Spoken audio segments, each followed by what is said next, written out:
मतलब जीत के लिए सब इतने खुदगर्ज होते चले जा रहे हैं कि उनको कोई सरोकार नहीं कि मुल्क को क्या नुकसान होगा, कौम को क्या नुकसान होगा। सब्सक्राइब करें और बेल दबाएं ताकि कोई खबर रह न जाए। जहांगीर तरीन साहब ने ओन चौधरी की जानिब से दिए गए इशाइये के बाद मीडिया से गुफ्तगू की और ये बात कर रहे थे, जी इमरान खान साहब से गुजारिश है मईशत को संभाला दे दें। अवाम महंगाई के तूफान के सामने बेबस हो चुके हैं। कहते हैं जी सियासी लोग राब्ते कर रहे हैं, तहरीक अदम एतमाद पर कोई बात नहीं हुई है, तहरीक अदम एतमाद अभी नहीं आई और मालूम नहीं कि आएगी या नहीं आएगी। राब्ते अभी भी हैं और आइंदा भी रखेंगे। सियासी लोग हर एक से राब्ते करते हैं, अपनी पार्टी से भी राब्ते में हैं। अच्छा, मौजूदा जो नाजुक मुल्क की सूरत हाल है उसमें सबका मिलकर बैठना ज़रूरी था। तहरीक अदम एतमाद से मुतालिक कोई बात नहीं की है। वो कह रहे जी ये जो बात है ये कब्ल वक्त है। अच्छा नाज़रीन, कल तरीन ग्रुप की बैठक हुई थी।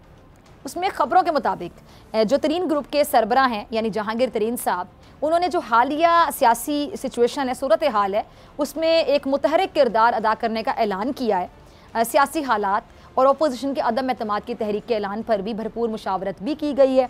यानी तरीन ग्रुप कुछ ना कुछ हलचल मचाने की कोशिश में है। और जहांगीर तरीन ने महंगाई के हवाले से अपोजिशन की बात को ही दोहराया।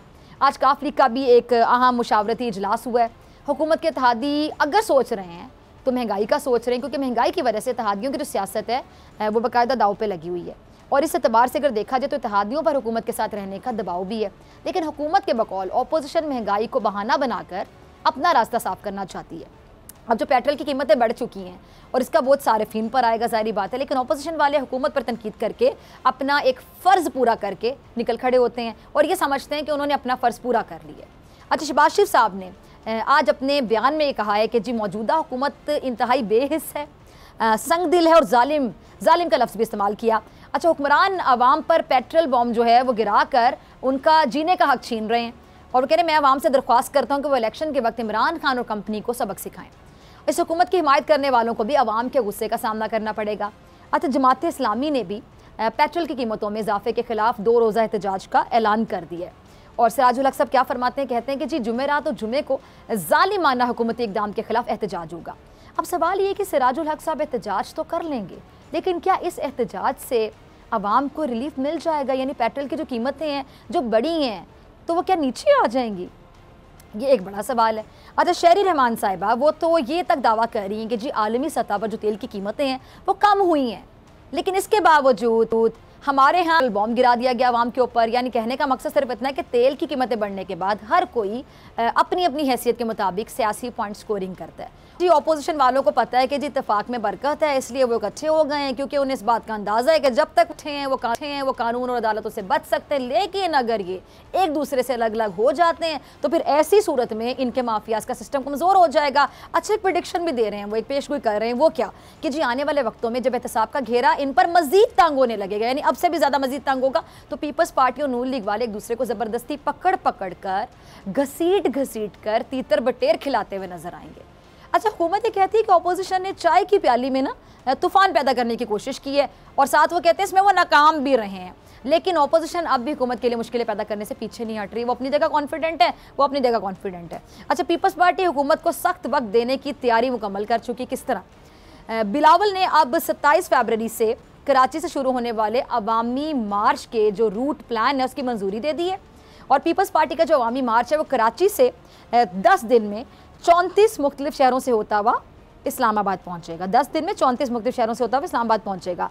और बिलावल जरदारी की सरबराही में अवामी मार्च का जो आगाज़ है कराची में मज़ार कायद से इतवार यानी संडे 27 फरवरी को होगा। और बिलावल जरदारी साहब की सरबराही में 8 मार्च बरोज़ पीर का दिन बन रहा है। लॉन्ग मार्च का आगाज़ रावलपिंडी से होगा और अवामी जो काफ़िला है वो इस्लामाबाद पहुँचेगा। यानी इस्लामाबाद पहुँचने से पहले बिलावल शहर गली गली में जाकर अपनी जमात का मौक़िफ़ अवाम के सामने रखेंगे और उन्हें मोबिलाइज़ करेंगे। इस वक्त ये लोग अपने बोझ के तले दबे हुए हैं और चौधरी साहब ये भी समझते हैं कि जी JUI और नून लीग का वोट बैंक इतना नहीं है कि वो हुकूमत बना सकें। अब नज़र लग ऐसा रहा है इन सब की बातें सुन के कि जो आने वाले वक्त में हुकूमत भी शायद खामोश नहीं बैठेगी और हुकूमत एक तलवार मज़ीद तेज़ी से चला सकती है, जो कि चलना शुरू हो गई है, वो है एहतसाब की तलवार। अब हुकूमत मॉरली कह लें कि मॉरली नून लीग पर दबाव डालना शुरू हो जाएगी और नवाज शरीफ को वापस लाने के लिए एक बार फिर से सरगर्म हो गई है। अच्छा, अटॉर्नी जनरल पाकिस्तान खालिद जावेद खान ने नवाज शरीफ के जो डॉक्टर हैं उनको ख़त लिख दिया है और अटॉर्नी जनरल ने जो ख़त है वो लंदन हाई कमीशन के ज़रिए लिखा है, जिसमें लिखा ये है, कहा यह गया है कि हमें ये आगाह किया जाए कि पाकिस्तान के डॉक्टर्स कब आपसे मिलकर नवाज शरीफ साहब के मेडिकल रिकॉर्ड का जायज़ा ले सकते हैं, यानी मेडिकल जो रिकॉर्ड है उसका बाकायदा जायज़ा ले सकते हैं पाकिस्तान के डॉक्टर्स। और डॉक्टर्स की आपसे मुलाकात 22 फरवरी से 13 मार्च के दौरान जो है वो स्केड्यूल की जाए। ख़त में ये भी कहा गया कि मुलाकात की तारीख से 4 रोज़ पहले आगाह किया जाए और ख़त में नवाज़ शरीफ के मौलिद से ये भी कहा गया कि ये जो कार्रवाई है ये नवाज़ शरीफ और शहबाज शरीफ की लाहौर हाई कोर्ट में जो जमा कराई गई अंडरटेकिंग है उसकी रोशनी में की जा रही है। अच्छा, पाकिस्तान के नामजद करदा डॉक्टर्स आपसे मिलकर नवाज शरीफ की सेहत से मुतालिक तस्दीक करना चाहते हैं।